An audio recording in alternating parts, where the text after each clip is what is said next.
Hi, I'm Jonathan Greene. I'm a partner at Greene and Maruzak. I'm here with John Kent, accredited VA representative. And today we're going to be talking about everyone's favorite topic, VA math.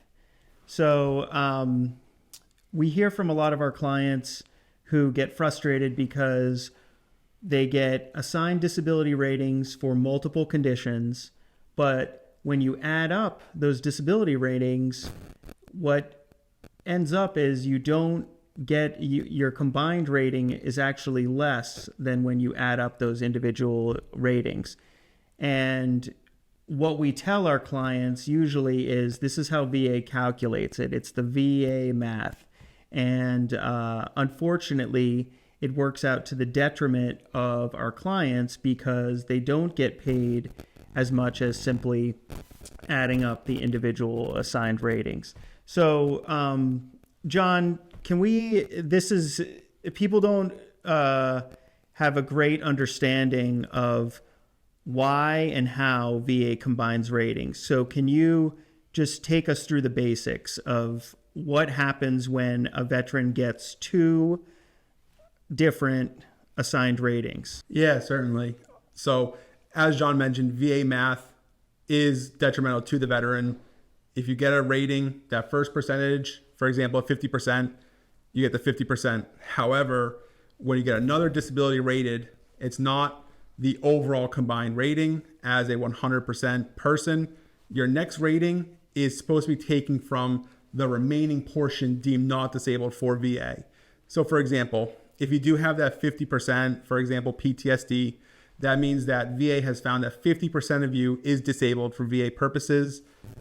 Therefore, 50% of you is deemed not disabled. So whatever your next rating is gets taken from that remaining portion, in this case, 50% deemed not disabling for VA. So as John mentioned, detrimental to the veteran, a 50% for PTSD along with a second 50% for, say, sleep apnea. Mm-hmm. That's a very common combination that we see. Mm-hmm. A 50% and a second 50% would not be 100 because you have the 50% for the PTSD. You're now deemed 50% disabled, therefore 50% non-disabled. So that second 50% for your sleep apnea, 50% of that remaining 50%, 25%.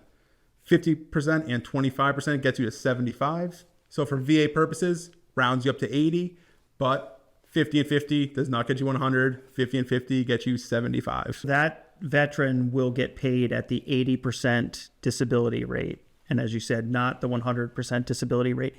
And that non-disabled portion that continues to get used as the calculated portion for the next disability rating continues to get smaller and smaller. So it's almost like each increment is going to be a smaller and smaller portion as more conditions become service-connected. Correct. So continue with that thought process. You're 50 and you're 50 getting you to 75. That means that you're now deemed 25% non-disabled for VA. So if you were to say have an additional 10% for tinnitus, that's another common condition that we do see. 10% of your remaining 25% deemed non-disabled for VA, 2.5%. That would round up from 75 to 77.5, 78. Again, because your conditions round up, once you hit that 5, you're still remaining at the 80%. So the higher up you get on that rating schedule for VA, the more difficult it is to make that jump. 50 and 50, 75, a 10, 77, you're still sitting at 80. You need to start really having some additional disabilities that are rated 50, 60% disabling themselves if you want to see larger jumps in your disability compensation to get you up to that next rating criteria. And so if we take a lower disability rating example, there are situations where the math does make sense per the rules of normal arithmetic. So if, to give you an example, suppose we had the 10% for tinnitus and then we had 30% for PTSD. Yep. A 30 means that the remaining portion is 70% not disabled. 10% of that is 7. Yep. 30 plus 7 is 37, which would round up to 40. So that veteran would get paid at the 40% rate, which makes sense because the 30 plus a 10 equals 40. But it's almost like the higher you go, the less it makes sense. And that's obviously, we have clients whose combined disability rating is 90%, but if you added up all of their individual ratings, they'd be well over 100%. And because of how that proportionate math works out, getting from, for example, an 85, or in the example you gave, a 78, if you add another 10 on top of that 78, you're going to get to 80. And then another 10 is going to get you to 82. And another 10 gets you to 84. And it's going to go on like that until you finally eke up to 85. And then to go from there to 95 is even more difficult. The bottom line is, it is very difficult to piece together multiple individual disability ratings for a combined rating of 100%.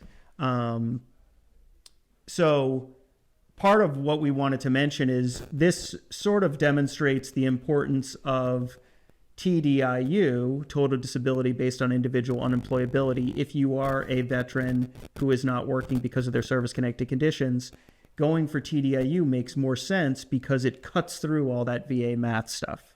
You can kind of forget about it. Then the VA math becomes, do you have service-connected disabilities? Are you not able to work because of those service-connected disabilities? That should equate to being paid at the 100% rate.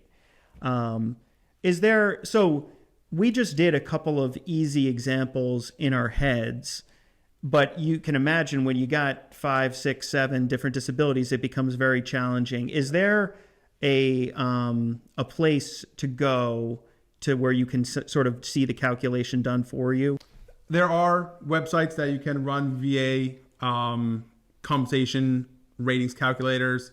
You can refer to the Veterans Benefits Manual if available. In 38 CFR, it's section 4.25.